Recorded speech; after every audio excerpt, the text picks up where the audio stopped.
एक गांव में एक मास्टर जी रहते थे। वे गांव के स्कूल के सबसे पुराने शिक्षक थे। आसपास के पूरे इलाके में उनसे अधिक पढ़ा लिखा व्यक्ति कोई नहीं माना जाता था। वे हमेशा सफेद कुर्ता और धोती पहनते थे।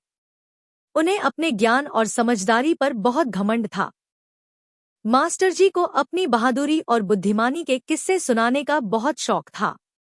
जब भी कोई उनसे सलाह लेने आता, वे मदद करने के बजाय अपनी वीरता की कहानियां सुनाने लगते। गांव के लोग उनकी डींगे सुन सुनकर परेशान हो चुके थे। स्कूल में भी मास्टर जी पढ़ाई से ज्यादा अपनी बहादुरी के किस्से सुनाते थे। वे बच्चों से कहते, मेरी तरह निडर और साहसी बनो। बच्चे उनकी बातें सुनकर ऊब जाते थे और उन्हें आते देखकर रास्ता बदल लेते थे। मास्टर जी सबको बहादुरी का पाठ पढ़ाते थे, लेकिन अपनी पत्नी से बहुत डरते थे। घर पहुंचते ही उनकी सारी बहादुरी गायब हो जाती और वे चुपचाप पत्नी की बातें मानने लगते। एक दिन कक्षा में मास्टर जी बच्चों को बता रहे थे कि कैसे उन्होंने एक बार रात के अंधेरे में जंगल में एक भूत को डराकर भगा दिया था। उनकी यह कहानी सुनकर पिंकू और सोमू मन ही मन मुस्कुरा रहे थे। पिंकू और सोमू मास्टर जी की झूठी डींगों से तंग आ चुके थे। उन्होंने निश्चय किया कि किसी दिन मास्टर जी को ऐसा सबक सिखाएंगे कि वे डींगे मारना भूल जाए। कुछ दिनों बाद गांव से थोड़ी दूर एक बड़ा मेला लगा।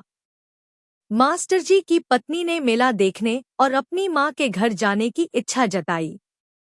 मास्टर जी ने तय किया कि मेला घूमने के बाद वे पत्नी को मायके छोड़कर घर लौट आएंगे।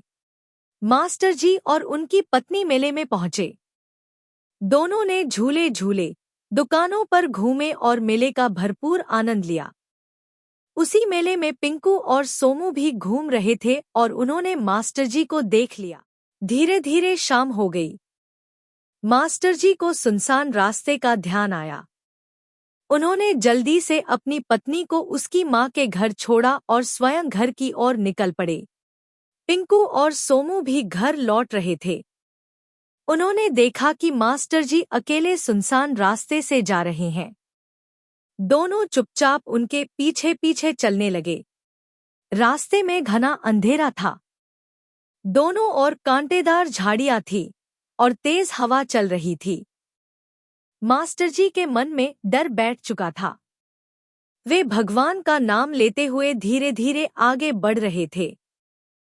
पिंकू और सोमू ने छिपकर भूत जैसी डरावनी आवाज निकाली। आवाज सुनते ही मास्टर जी डर गए। उन्होंने पीछे मुड़कर देखा, लेकिन वहां कोई नहीं था। मास्टर जी घबराए हुए आगे बढ़ते रहे। उनके मन में तरह तरह के डरावने विचार आने लगे। वे सोचने लगे कि कहीं सचमुच कोई भूत तो उनका पीछा नहीं कर रहा। पिंकू और सोमू ने फिर से और भी डरावनी आवाज निकाली। अब मास्टर जी का डर और बढ़ गया। वे तेज कदमों से चलने लगे। अचानक मास्टर जी की धोती एक कांटेदार झाड़ी में फंस गई। उन्हें लगा कि किसी भूत ने उनकी धोती पकड़ ली है। वे डर के मारे पीछे मुड़कर भी नहीं देख पाए। मास्टर जी अपनी धोती छुड़ाने की कोशिश कर ही रहे थे कि तभी सोमू ने डरावनी आवाज में पुकारा, मास्टर जी। यह आवाज सुनते ही मास्टर जी बुरी तरह घबरा गए।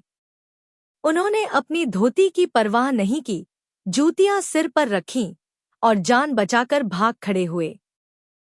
मास्टर जी को भागते देखकर पिंकू और सोमू जोर जोर से हंसने लगे।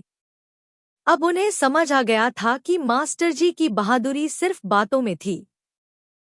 अगले दिन गांव में यह घटना चर्चा का विषय बन गई।